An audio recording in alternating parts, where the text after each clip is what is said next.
लद्दाख में भारत चीन सीमा पर हिंसक झड़प में देश के 20 जवान शहीद। नमस्कार, आप देख रहे हैं कबीर न्यूज। मैं हूं आपके साथ ऋचा कमल। गलवा घाटी में पिछले 5 हफ्तों से काफी तनाव के हालात हैं। बड़ी संख्या में भारतीय और चीनी सेना आमने सामने है। हाल ही में इंडियन आर्मी के चीफ जनरल MM नरवाने ने कहा था कि गलवा घाटी में दोनों ओर से सेना को कम किया जाना शुरू हो चुका है, लेकिन इसी बीच दोनों देशों के सैनिकों के बीच बड़े सैन्य टकराव के कारण अब सीमा पर पहले से जारी गतिरोध और भड़क गया है।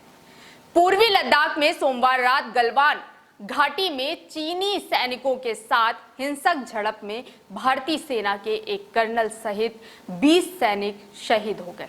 मंगलवार सुबह सेना ने कहा कि एक अधिकारी कर्नल संतोष बाबू और 2 सैनिक सिपाही कुंदन सिंह और हवलदार पलानी शहीद हुए, लेकिन देर शाम बयान जारी किया गया जिसमें बताया गया कि 17 अन्य सैनिक जो अत्यधिक ऊंचाई पर शून्य से नीचे तापमान में गतिरोध के स्थान पर ड्यूटी के दौरान गंभीर रूप से घायल हो गए थे, उन्होंने दम तोड़ दिया, जिससे शहीद हुए सैनिकों की संख्या बढ़कर 20 हो गई है।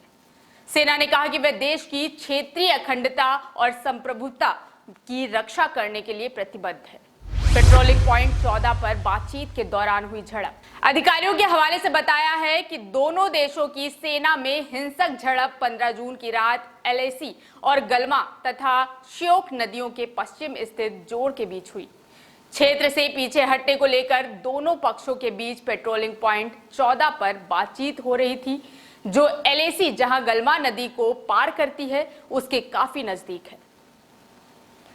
चीनी सैनिकों ने पत्थर और छड़ों का किया इस्तेमाल।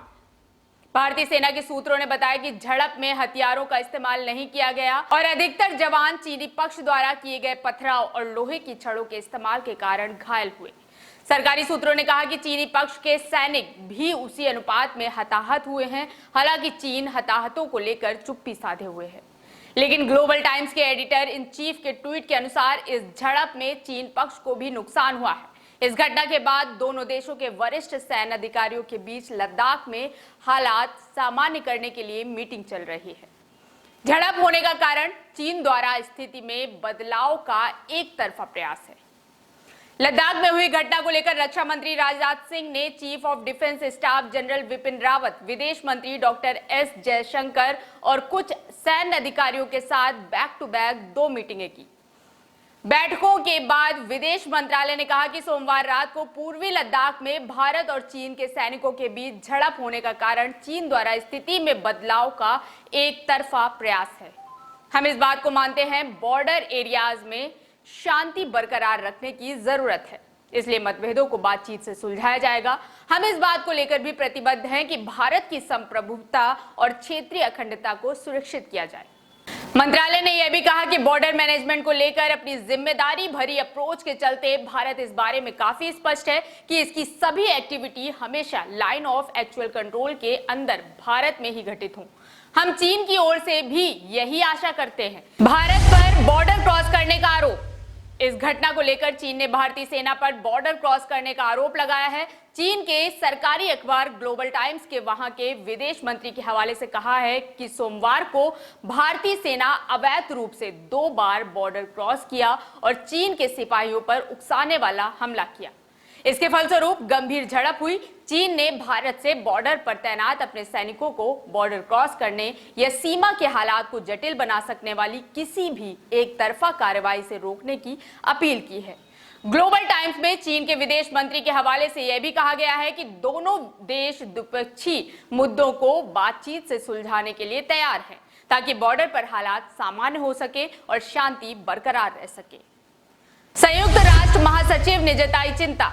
संयुक्त राष्ट्र महासचिव एंटोनियो गुतारेश ने भारत और चीन के बीच वास्तविक नियंत्रण रेखा पर हिंसा और मौत की खबरों पर चिंता जताई और दोनों पक्षों से अधिकतम संयम बरतने का आग्रह किया। गुतारेश के प्रवक्ता ने मंगलवार को यह जानकारी दी। संयुक्त राष्ट्र महासचिव के प्रवक्ता एरी कनेको ने दैनिक प्रेस वार्ता के दौरान इसकी जानकारी दी। कनेको ने कहा, भारत और चीन के बीच वास्तविक नियंत्रण रेखा पर हिंसा और मौत की खबरों पर हम चिंता प्रकट करते हैं और दोनों पक्षों से अधिकतम संयम बरतने का आग्रह करते हैं। 1967 में सिक्किम के नाथुला में हुआ था बड़ा टकराव। वर्ष 1967 में सिक्किम के नाथुला में झड़प के बाद दोनों सेनाओं के बीच यह सबसे बड़ा टकराव है। उस वक्त टकराव में भारत के 80 सैनिक शहीद हुए थे और 300 से ज्यादा चीनी सैन्यकर्मी मारे गए थे। इस क्षेत्र में दोनों तरफ नुकसान ऐसे वक्त हुआ है जब सरकार का ध्यान कोविड-19 संकट से निपटने पर लगा हुआ है।